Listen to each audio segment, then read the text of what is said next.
بسم الله الرحمن الرحيم إنما يريد الله ليذهب عنكم الرجس أهل البيت ويطهركم تطهيرا صدق الله مولانا العظيم وبلغنا رسوله النبي الكريم الأمين إن الله وملائكته يصلون على النبي يا أيها الذين آمنوا صلوا عليه وسلموا تسليما اللهم صل على سيدنا ومولانا محمد وعلى آل سيدنا ومولانا محمد وأصحاب سيدنا ومولانا محمد وأزواج سيدنا وأولاد سيدنا وإطرة سيدنا وملجانا وحبيبنا وطبيبنا وغياثنا وغيوثنا وصل على المؤمنين والمؤمنات والمسلمين والمسلمات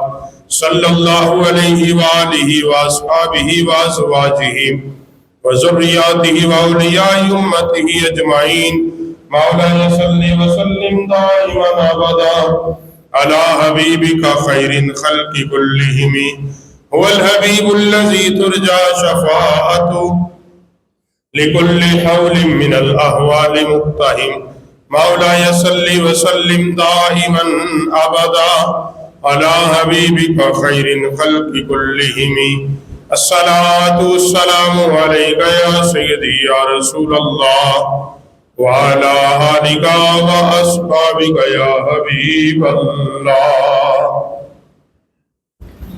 ہر قسم کی حمد و ثنا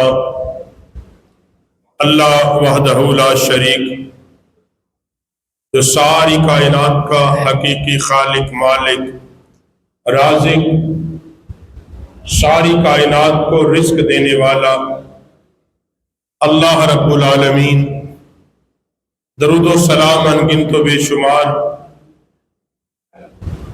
آمینہ کے لال پیکر حسن و جمال رازدار نبی غیبدان نبی نبیوں کے سردار نبی امام الانبیاء سید الانبیاء ہادی کل محبوب کل ختم الرسل جناب محمد الرسول اللہ صلی اللہ علیہ وآلہ وسلم کی بارگاہ میں ہدیہ درود السلام سلام راکب دوش پیغمبر نواس رسول سالار حریت قافلہ امیر عظیمت امام عالی مقام سید الشہداء سید الشباب اہل جنہ جناب سیدنا امام حسین رضی اللہ تعالی عنہ، آپ کی بارگاہ میں سلام عقیدت۔ حضرات گرامی قدر، قرآن مجید کے اندر خالق کائنات نے ارشاد فرمایا انما یرید اللہ لیذہب عنکم الرجس اہل البیت ویطہرکم تطہیرا۔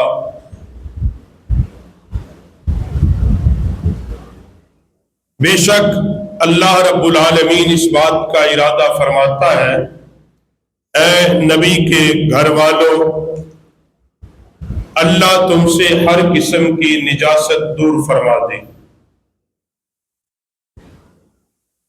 مفسرین اکرام فرماتے حضرت علامہ برہان الدین حلبی نے بھی اس بات کو لکھا اور علامہ یوسف نبہانی علیہ رحمہ نے اس بات کو لکھا کہ نبی کریم صلی اللہ علیہ وسلم 7 مہینے، ایک روایت میں آتا ہے 6 مہینے اور ایک میں آتا ہے 8 مہینے،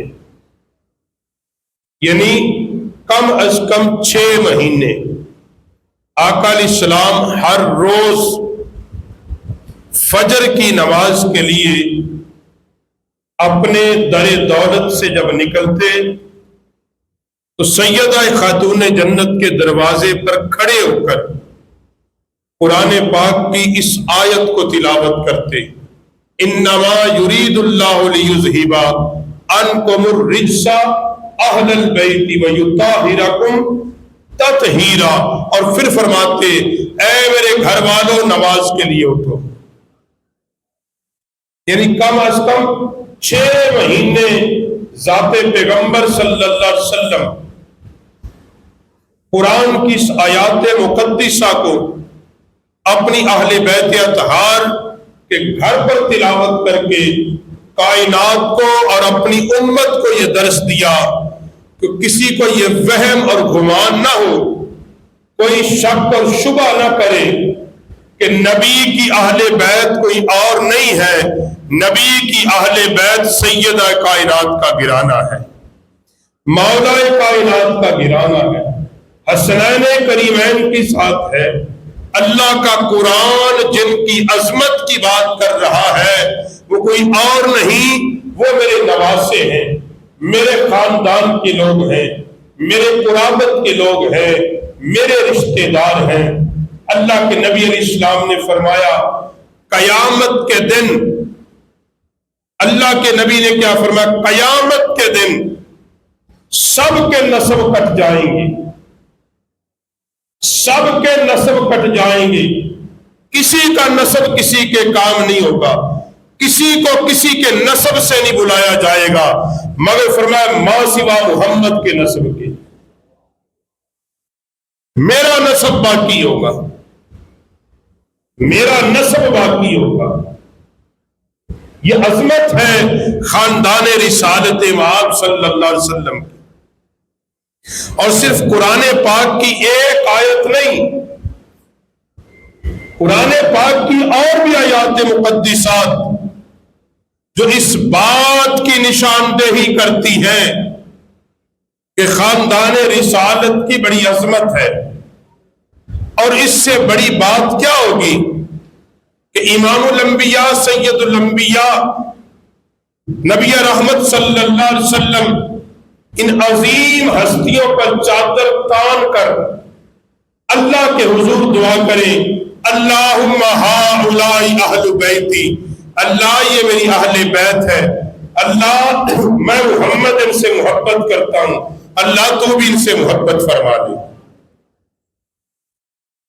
اس قدر پیغمبر علیہ السلام محبت کرتے۔ اور علامہ یوسف نبہانی علیہ رحمہ ایک بات لکھتے ہیں کہ کوئی بندہ اہل بیت کی محبت کے بغیر دعوی ایمان کرے، فرمایا وہ مومن نہیں ہو سکتا، وہ منافق ہے، بد دین ہے، بد دیانت ہے۔ جو نبی علیہ السلام کی اہل بیت سے بغض رکھے اور پھر تمہیں میرے پاس آ کے کہے کہ میں مومن ہوں، میں مسلمان ہوں، فرمایا جس قدر نبی علیہ السلام کی اہل بیت کی محبت زیادہ ہوگی اسی قدر اس کا ایمان بھی مضبوط ہوگا۔ اور کس قدر یہ بات یاد رکھیں، ایک بات طے ہے، کچھ لوگوں نے اس کو بیان کر دیا کہ امام عالی مقام کربلا گئے اور اچانک اہل کوفہ نے حملہ کر دیا۔ بات یاد رکھو، اس بات کے تعین کی ضرورت ہے کہ امام عالی مقام رضی اللہ تعالی عنہ کربلا میں اچانک نہیں گئے،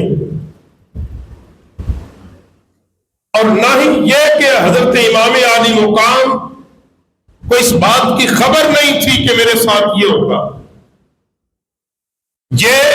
یہ بیان کرتے ہیں وہ غلطی پر ہے، اس لیے کہ رازدار نبی نے تو امام عالی مقام اب اس دنیا میں تشریف لائے، اللہ کے نبی نے تو اعلان کر دیا اے میرے صحابہ، میرے بعد میرے اس بیٹے کو میری امت کے لوگ شہید کر دیں گے۔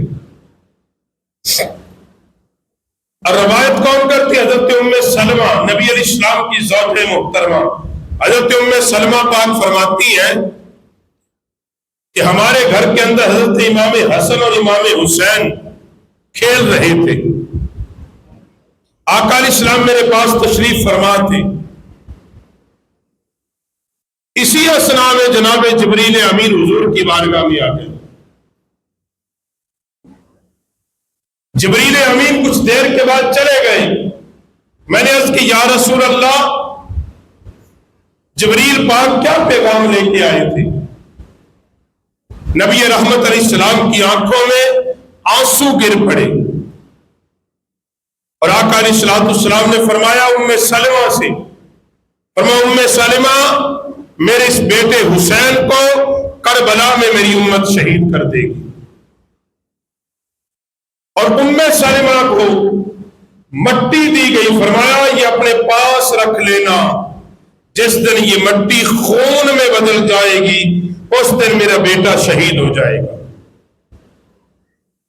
اور ام سلمہ ہر روز اس مٹی کو دیکھتی نبی علیہ السلام کے وصال کے بعد، ہر روز. خواتین پوچھتی اب ہر روز کیوں دیکھتی ہو؟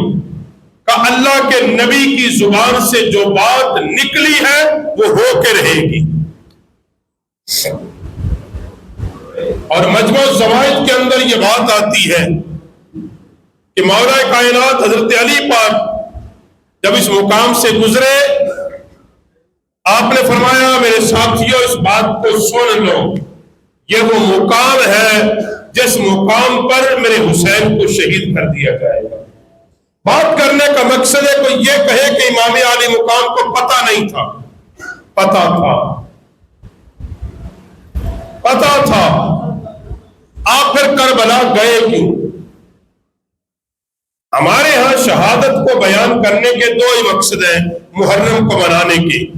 ایک مقصد گلی چوک چرستوں میں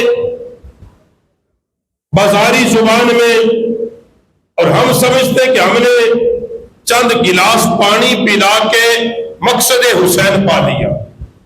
ہم میں سے کچھ لوگ سمجھتے ہیں بس بلے، اور کچھ لوگ سمجھتے ہیں کہ صرف 10 دن یکم سے 10 تک ہم نے جناب گانے سننے بند کر دیے ہیں اور جناب ہم نے نئے کپڑے پہننے چھوڑ دیے ہیں اور جناب ہم نے اسپیشل کالے سوٹ سلا لیے ہیں، ننگے پاؤں چلتے ہیں، لہذا ہم نے مقصد حسین کو پا لیا.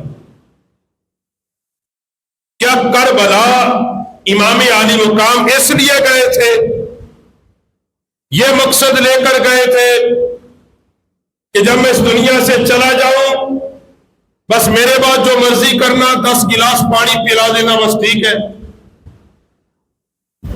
میں اس کی مخالفت نہیں کر رہا، میں یہ نہیں کہتا یہ کوئی حرام عمل ہے، مگر دیکھو تو صحیح کہ امام علی مقام کربلا گئے کیوں؟ شریعت کے اندر دو چیزیں ہیں، یہ لکھ لیں. ایک عمل ہے رخصت کا اور ایک عمل ہے عزیمت کا. رخصت پہ ایک حدیث پاک ہے نبی علیہ السلام کی بارگاہ میں آقا علیہ السلام نے فرمایا ایک زمانہ آئے گا کہ لوگوں پر زمین تنگ ہو جائے گی، حکمران ظالم ہوں گے. صحابی عرض کرتا ہے یا رسول اللہ ہم پھر کیا کریں، ہمارے لیے حکم کیا ہوگا؟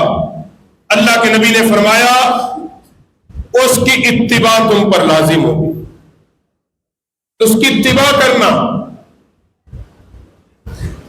اور بھی حدیثیں ہیں اسی طرح کہ نبی علیہ السلام نے فرمایا حضور کی بارگاہ میں ایک صحابی آئے، یا رسول اللہ اگر کوئی ہم پر زمین تنگ کر دے، ایسی چیزیں مسلط کر دے جو دین اسلام سے ٹکراتی ہے تو ہم کیا کریں؟ اللہ کے نبی نے فرمایا خاموشی اختیار کرنا یہاں تک کہ تم اپنے اللہ سے ملاقات کر لو، حتیٰ کہ تمہیں موت آ جائے. یعنی جب کوئی ایسے حالات پیدا ہو جائیں اور تمہارے پاس اس حکمران سے ٹکرانے کی طاقت و قوت نہ ہو تو اسلام یہ کہتا ہے تم رخصت پہ عمل کر لو، خاموشی کے ساتھ اسلام پہ عمل کرتے رہو اور اس بادشاہ کے، اس ظالم بادشاہ کے ہر عمل کو دل و جان سے برا جانو، دل و جان سے برا جانو. جس طرح موجودہ دور میں جو کچھ ہو رہا ہے اب ہر بندہ تو راضی نہیں اس عمل پہ. یہ کیا یہ رخصت ہے؟ ہمارے پاس اتنی قوت نہیں ہے، طاقت نہیں ہے، سامان نہیں ہے، اسلحہ نہیں ہے، ٹکرانے کی صلاحیت نہیں ہے، تو ہمارے ذمے کیا ہے کہ کم از کم ہم اپنا ایمان بچا لیں. جس طرح اللہ کے نبی نے فرمایا مسلمانوں پر ایک وقت آئے گا اگر وہ جنگل میں چھپ کر بھی ایمان بچانا چاہے تو ایمان بچا لینا. یہ رخصت کا ایک عظیمت ہوتی ہے. عظیمت یہ ہوتی ہے حالات جیسے بھی ہوں، حکمران جیسے بھی ہوں، تعداد جتنی بھی ہو، ہر حال میں اسلام کی سربلندی کے لیے تمہارے پاس سامان ہو یا نہ ہو، افراد ہو یا نہ ہو، تمہارے پاس کچھ بھی نہ ہو، تم تنے طرح ظالم سے ٹکرا جاؤ، مقصد ملے نہ ملے، جان چلی جائے، یہی راہ عظیمت ہوتی ہے. اور یہ وہ راہ ہے جس کو امام حسین نے سن 61 ہجری میں اپنایا کہ جب یزید تخت نشین ہوا، جب یزید تخت نشین ہوا، اب اس نے کیا کیا؟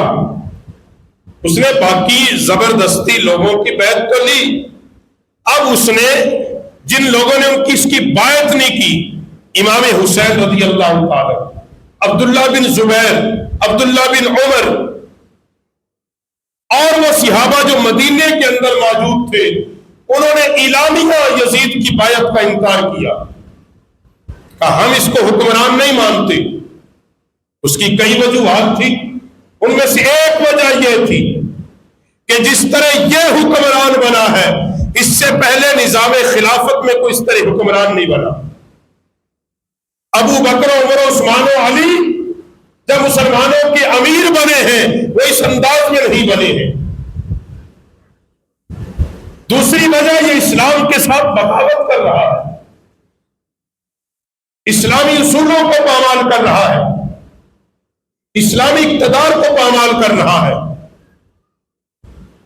گویا کہ وہ اسلام کی بنیاد کو یزید مٹانا چاہتا تھا، اور یزید یہ چاہتا تھا کہ حسین میں ہاتھ پر جب بیعت کر لے گا یہ دلیل ہوگی کہ جب نبی کے بیٹے نے یزید کی ہر عمل کی تائید کی ہے تو گویا کہ یزید جو کرتا ہے ٹھیک ہی کرتا ہوگا.